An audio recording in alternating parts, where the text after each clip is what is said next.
to make your journey of learning English smooth and enjoyable. All right, so you want to really master English. True. Well, it's clear from all the strategies you sent our way that you're serious about it. But honestly, who has time to go through all of that? Right. And that's exactly why we're doing this deep dive today. We're going to pull out the absolute best stuff, the techniques that will actually help you make English like a natural part of your life. Yeah. And trust me, some of this stuff might actually surprise you. You know what's interesting is that I think a lot of people get really bogged down with like textbooks and grammar rules. Yeah. And they totally forget that language is about way more than that. It's really about experiencing the world in a new way. You're so right. Yeah. I remember when I was learning Spanish, I thought I was doing so great because I could conjugate verbs like in my sleep. Right. But then I went to Spain and tried to order a coffee and yeah, things kind of got lost in translation. That's a perfect example of why this idea of immersion is so important, you know? It's about surrounding yourself with English even when you're not like sitting down to study. Okay, so let's dive into this whole immersion thing. What are some actual practical ways our listener can do that? We mentioned you like podcasts, which is already a fantastic start, but think about like other media that you're already consuming. Could you switch your phone's language settings to English? Could you start following some English-speaking creators on social media? Maybe people who talk about stuff you're already interested in? Oh, that's a good idea. It's like Yeah. you're sneaking in some extra practice without it feeling like work. Exactly. And don't underestimate the power of movies and TV shows either. I think a lot of people discount that. Right. So you can start with subtitles in your native language, but here's the thing. Don't just passively read them. Try pausing after each sentence and then repeat it out loud. Well, Try to copy the actor's intonation. As your comprehension grows, then you can switch to English subtitles and see how much you can understand without relying on your native language as a crutch. that's brilliant. It's like having a pronunciation coach right there on your screen. Yeah. But I think a lot of people, myself included, kind of fall into that trap of thinking that just listening passively is enough. Right. But at some point, we have to actually like open our mouths and speak, right? You've hit the nail on the head. Yeah. Speaking is that bridge between understanding a language and actually being able to use it. Think about what your goals are for learning English. What do you want to be able to do? Do you want to travel to an English-speaking country? Do you want to be able to have conversations with native speakers? Do you want to be able to give a presentation in English? All of those things, you have to actually speak. You can't just recognize words on a page. Yeah, You have to be able to like produce them. exactly. And the more you practice speaking, the more natural it becomes. You'll develop that fluency and that rhythm, that effortless ability to express yourself. And there are so many different ways to practice speaking now. You've got language exchange apps, online conversation groups. You can even just talk to yourself in English. Even if it feels silly at first, talking to yourself is a great way to just get comfortable with the sounds of the language. Describe your surroundings out loud. Narrate what you're doing. Practice those tricky pronunciations. It all adds up. It's like giving yourself a private English lesson. Yeah. But what about for people who are a little more introverted and not quite ready to jump into a full-blown conversation? Sure. Are there ways to kind of ease into that speaking practice? Absolutely. One technique you can try is called shadowing. Find an audio recording of someone speaking English clearly and at a pace that you can follow. Okay. Listen to a sentence or a phrase, and then pause the recording and repeat it out loud. Try to match the speaker's pronunciation and intonation as closely as possible. So it's like having a speaking partner, even if it's just a recording. Exactly. And Yeah. as you get more comfortable, you can increase the difficulty. You can choose faster recordings or content that's a little bit more complex. Okay, so speaking of stepping it up, let's talk about reading. It's a classic strategy for a reason. It exposes you to a ton of vocabulary, different grammar structures, and different writing styles. Right. But sometimes picking up a book in English can feel really daunting, especially when you're first starting out. Any tips for making it feel less overwhelming? This is where I think a lot of people make a mistake. They try to read like Shakespeare right away or classic literature, and they just end up feeling discouraged. Start with material that you're actually interested in, and that's at your level. So think about hobbies or areas that you're passionate about. Could you find like a blog or a magazine or even a children's book in English on that topic? I love that. It's about making it enjoyable and not a chore. Exactly. And as you progress, you can gradually challenge yourself with more complex texts. Think of it like climbing a mountain. You wouldn't start at the summit, you'd take it one step at a time. Start with base camp and then work your way up to those literary peaks. Ex- And along the way, you're picking up all sorts of new vocabulary. Which brings us to the daily grind of vocabulary building flashcards. Anyone, Flashcards can be a really useful tool, but the key here is don't just memorize words in isolation. Try to use those new words in context. So write sentences, create dialogues, tell stories. The more you actively use a word, the more likely you are to remember it. It's like learning a new dance move. You can watch someone do it a million times, Right. but until you get up and try it yourself, you're not really going to understand how it works. Exactly. And the same goes for vocabulary. Don't be afraid to experiment, make mistakes, and just play with the language. Mistakes are our friends. But let's be honest, sometimes vocabulary building can feel a little tedious. Sure. Are there ways to make it more fun and engaging? Absolutely. One technique I love is to use visual aids. So if you're learning the word tree, don't just write the word on a flashcard. Draw a picture of a tree, find a photo online, or even better, go outside and look at a real tree. The more senses you engage, the better you'll remember the word. So it's like creating this multi-sensory experience for each word so it really sticks in your mind. Exactly. And speaking of making learning more holistic, we can't forget about grammar. I know it's not the most glamorous aspect of learning a language, but It is the backbone. It's the structure that holds everything together. And while you know conversational English, you don't always need perfect grammar. Understanding the rules gives you that freedom and flexibility to express yourself accurately. so any tips for making grammar a little less painful? Because Yeah. let's be real, those grammar textbooks can be pretty dry. Instead of just memorizing rules, try to learn grammar in context. Pay attention to how native speakers use grammar in real conversations, in movies, in songs. Look for those patterns. So it's about observing the patterns and internalizing them naturally. Yeah. And that's how we learn our first language, right? We didn't start with grammar textbooks as babies. Exactly. We learn through immersion, observation, trial, and error. Right. And you can apply those same principles to learning English. So it's not about becoming a grammar expert overnight. It's Mhm. about gradually developing that intuitive sense of how the language works. Precisely. And as you gain more experience with the language, you'll start to notice these patterns more and more. And grammar will become less of a conscious effort and more of a natural part of your communication. It's like learning to ride a bike. At first, you're wobbly and unsure, but with practice, it becomes second nature. Exactly. And just like riding a bike, the more you practice, the more confident and fluent you'll become. So we've covered immersion, speaking, reading, vocabulary, and grammar. Right. It's like we're building this really solid foundation for fluency. Mm. But are there any, shall we say, unconventional methods out there that can add a little extra spice to the mix? It's fascinating. Learning doesn't have to be confined to textbooks and classrooms. Right. It can really happen anywhere, anytime. Think about your hobbies. Could you find ways to incorporate English into those activities? So you mean like if I enjoy cooking, I could try following recipes in English? Yeah. Exactly. Or if you're into photography, you could watch tutorials in English, read photography blogs, or even join online communities where photographers are discussing their work in English. It's like a way to combine passion with practice. Yeah. It's like sneaking in a workout while you're doing something you already enjoy. Exactly. What other unconventional methods are there? Well, you mentioned earlier you enjoy listening to music. Have you ever tried learning English through songs? I have dabbled in a little karaoke here and there, Okay. but I never really thought of it as a serious learning tool. Songs are amazing for language learning because they combine music rhythm and rhyme, which makes them really catchy and memorable. So start by choosing songs you already enjoy, look up the lyrics online. As you listen, sing along, and try to understand the meaning of the words. You'd be surprised by how much vocabulary and grammar you pick up this way. So it's like turning your favorite playlist into a language learning tool. Exactly. And who doesn't love a good sing-along? But what about for those of us who aren't musically inclined? Are there other fun outside-the-box methods? Absolutely. Think about your everyday life. Could you change the language settings on your phone or your computer to English? Could you label objects around your house with English words? Could you even just start thinking in English whenever you can? Those are really good ideas. It's like creating those little mini immersion environments throughout your Yeah. day, even when you're not actively studying. Exactly. And the more you expose yourself to the language, the more natural it will become. But at some point, we do need to interact with actual, real live English speakers. Of course. Practicing with native speakers is essential for fine-tuning your pronunciation, mastering that natural intonation, and understanding those subtle nuances that you just don't get from textbooks. Yeah, and it's just more fun and engaging to talk to a real person. Right. So how do we actually get this real-world interaction?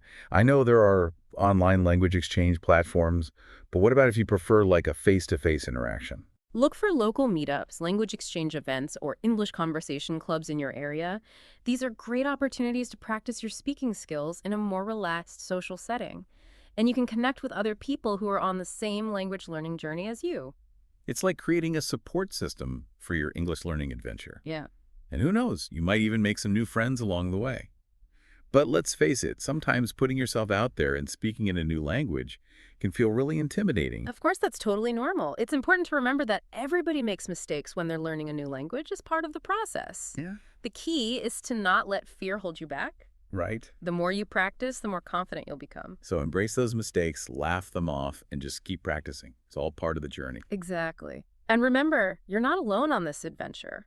There's a whole community of language learners out there who are facing the same challenges and celebrating the same victories. So tap into those resources, connect with other learners, and support each other along the way. It's like having a global cheer squad rooting for you. Yeah. So we've covered a lot of ground today, from the foundations of immersion and speaking practice to some of those more unconventional and fun methods. But I think one of the most important takeaways is that language learning is a personal journey. Absolutely. What works for one person might not work for another.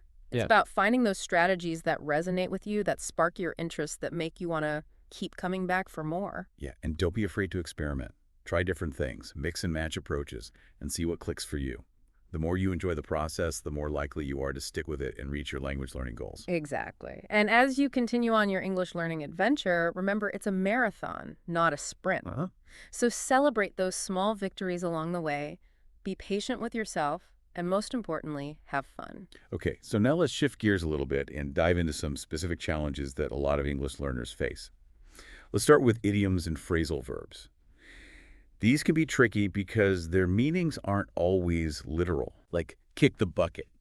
It doesn't actually mean to kick a bucket, it means to die. Exactly. Idioms and phrasal verbs, they add color and nuance to the language, but they can be confusing if you try to translate them word for word. So how do we tackle these linguistic puzzles? Start by learning common idioms and phrasal verbs gradually.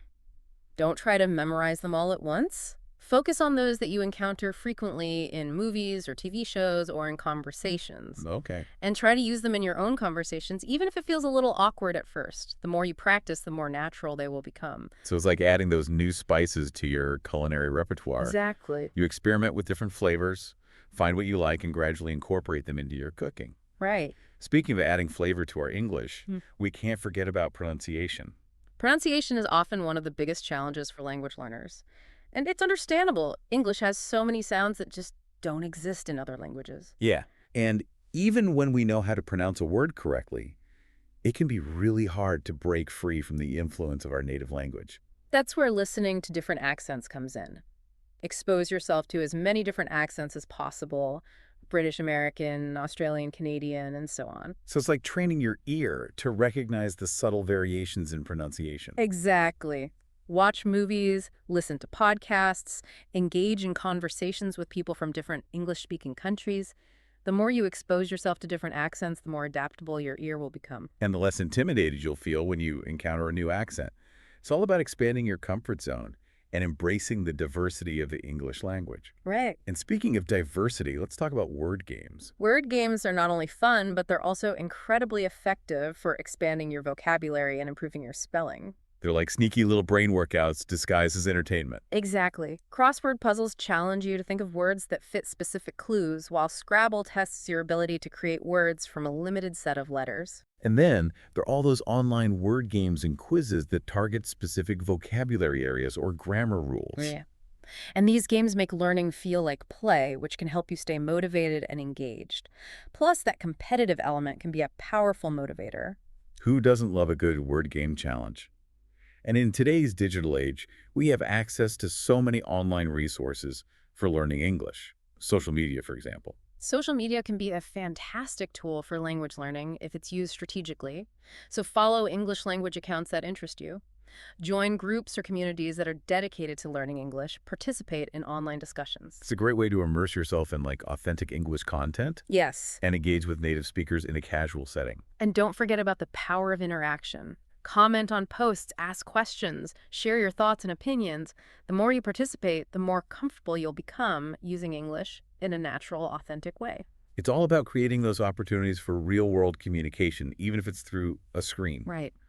But sometimes the best learning happens offline, Yeah. right? Absolutely.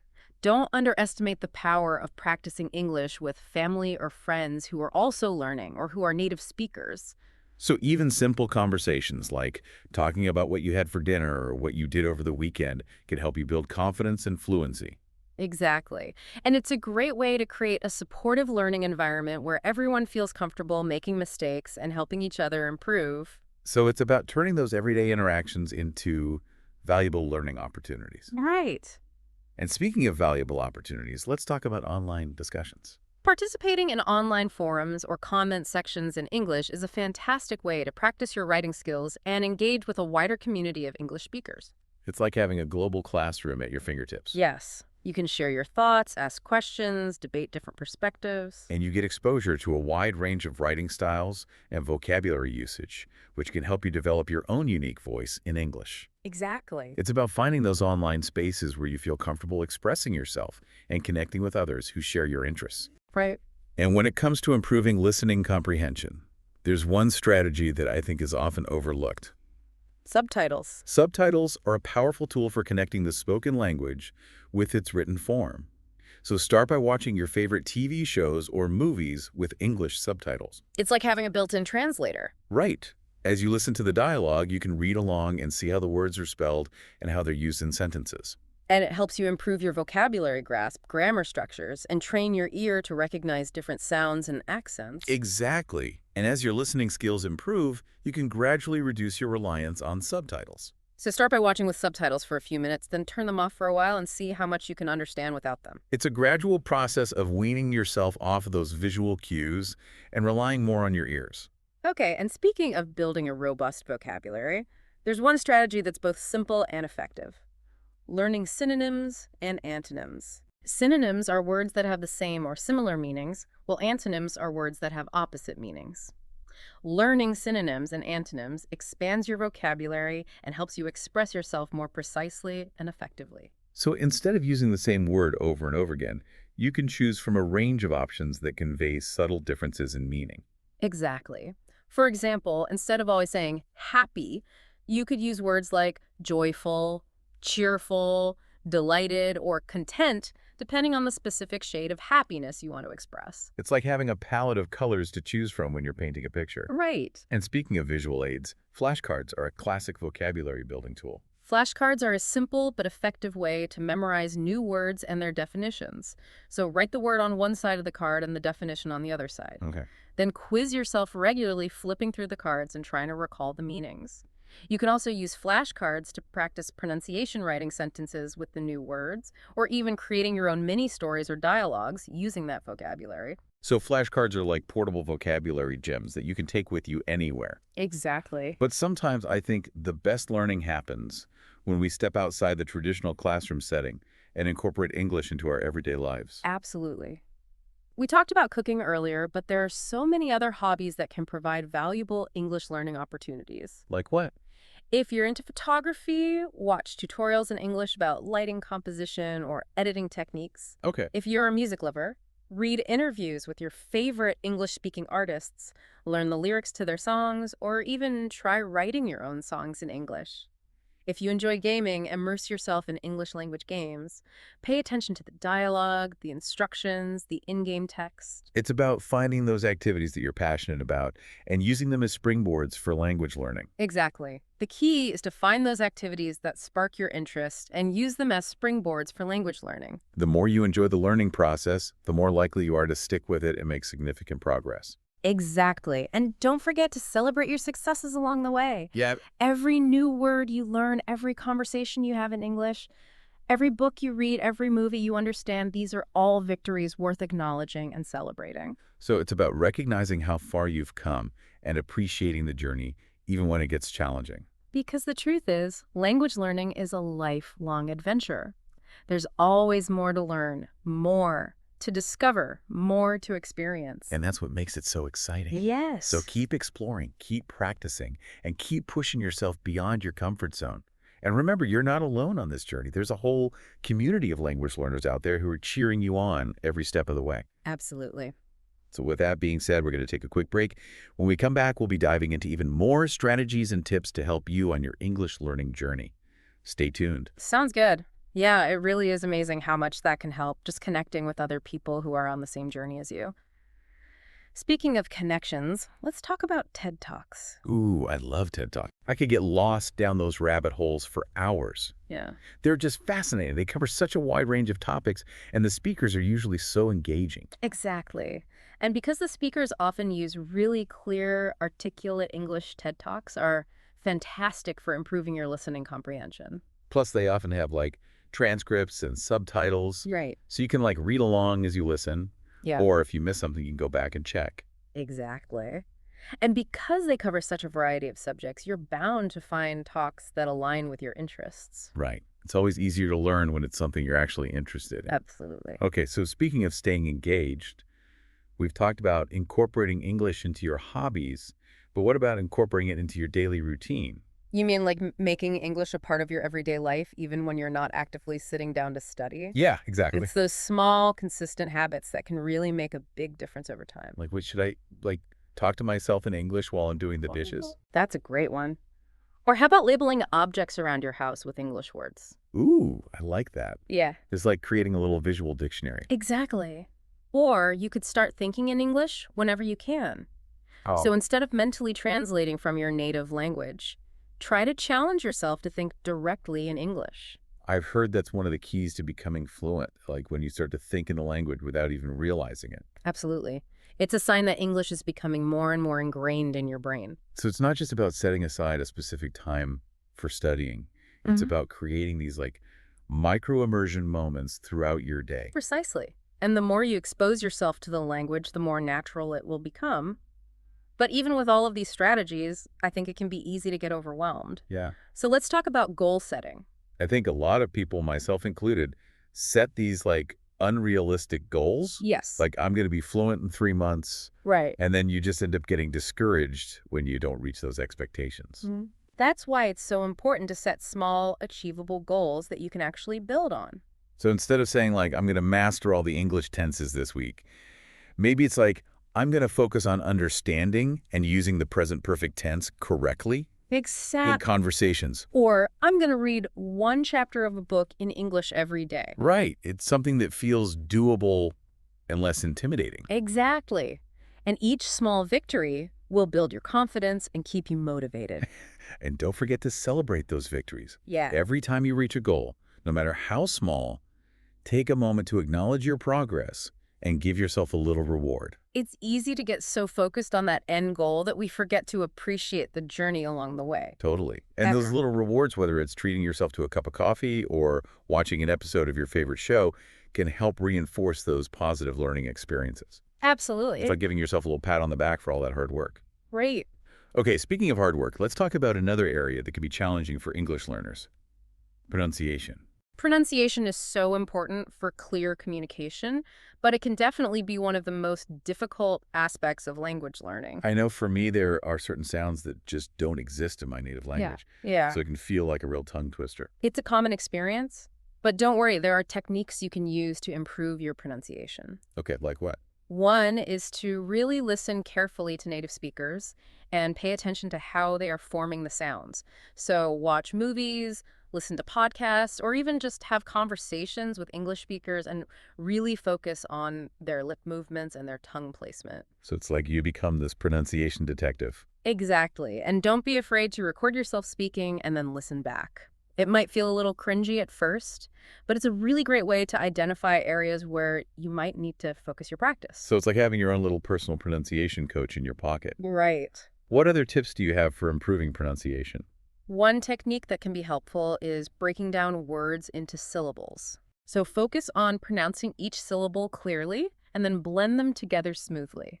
So instead of trying to say like a really long word all at once, Yeah. you're kind of breaking it down into these smaller, more manageable chunks. Exactly. That makes sense. And don't forget about intonation and stress. English is a very rhythmic language. Right. And the way that we stress certain syllables and raise or lower our voices can actually change the meaning of a sentence. Yeah, I've noticed that Sometimes I'll say something in English and people will look at me confused even though I use all the right words. Right. And it's probably because my intonation was off. It's a common mistake, but it's something that you can improve with practice. Pay attention to how native speakers use their voices and try to mimic their patterns. You can even exaggerate those patterns at first to help train your ear and your mouth. Oh, that's a good tip. So it's not just about pronouncing the individual sounds correctly. It's about like understanding the music of the language, the way it all flows together. Exactly.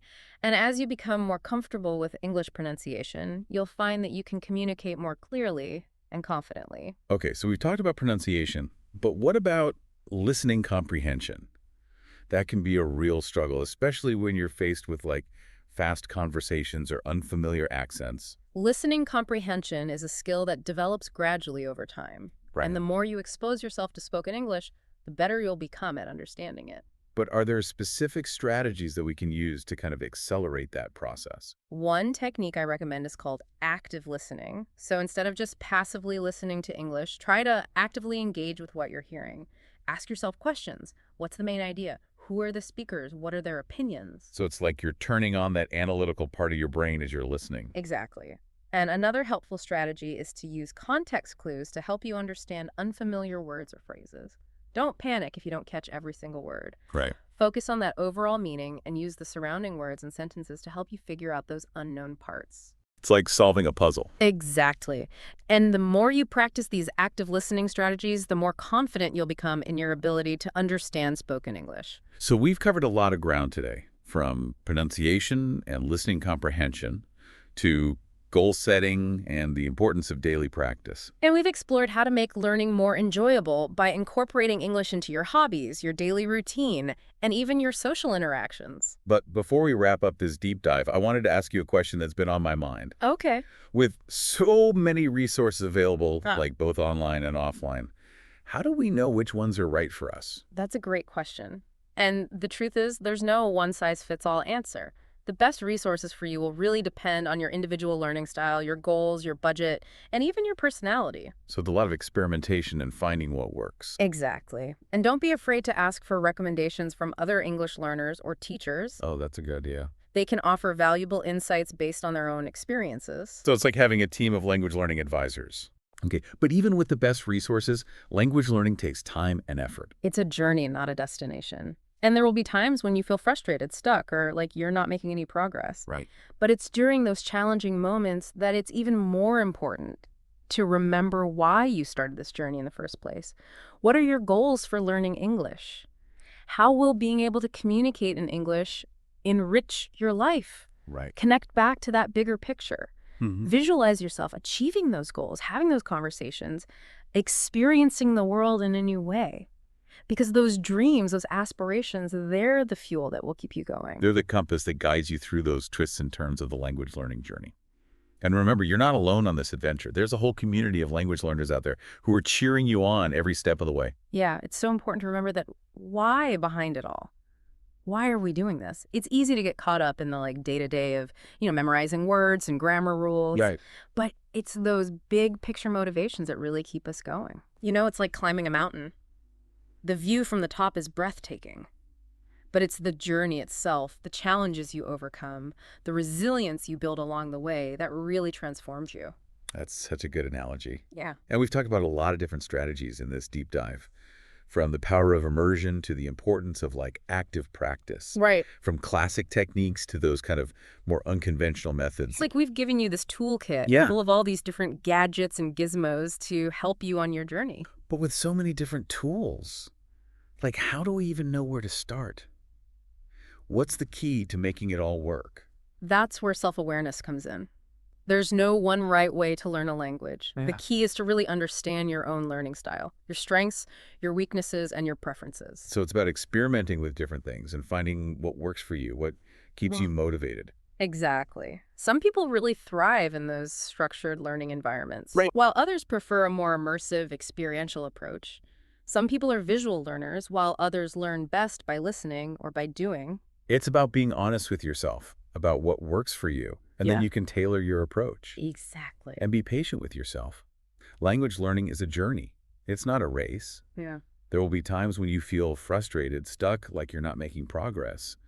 but everyone learns at a different pace. And those bumps in the road are all part of the process. It's through those challenges that we grow, we learn, we adapt. So embrace the frustration, learn from it, and keep moving forward. And remember, you're not alone on this journey. There's a whole community of other language learners who are facing those same challenges and celebrating the same victories as you. Right. Connect with other learners, share your experiences, support each other. It's really amazing what we can learn from each other. Absolutely. And don't be afraid to ask for guidance from teachers, tutors, or mentors. They can offer really valuable insights and support to help you stay on track and reach your goals. Okay, so as we wrap up this deep dive, we want to leave you with a sense of empowerment and excitement about this journey that you're on. You have the tools, you have the resources, and you have the support to succeed. So now it's time to take action. What's one tiny step you can take today to get a little bit closer to your English learning goals? Maybe it's watching a TED Talk, listening to an English song, or having a short conversation with a language partner. It doesn't matter how small it seems. Just take that first step. Because even the longest journey begins with a single step. So keep learning, keep exploring, and keep embracing the joy of language. Happy practicing!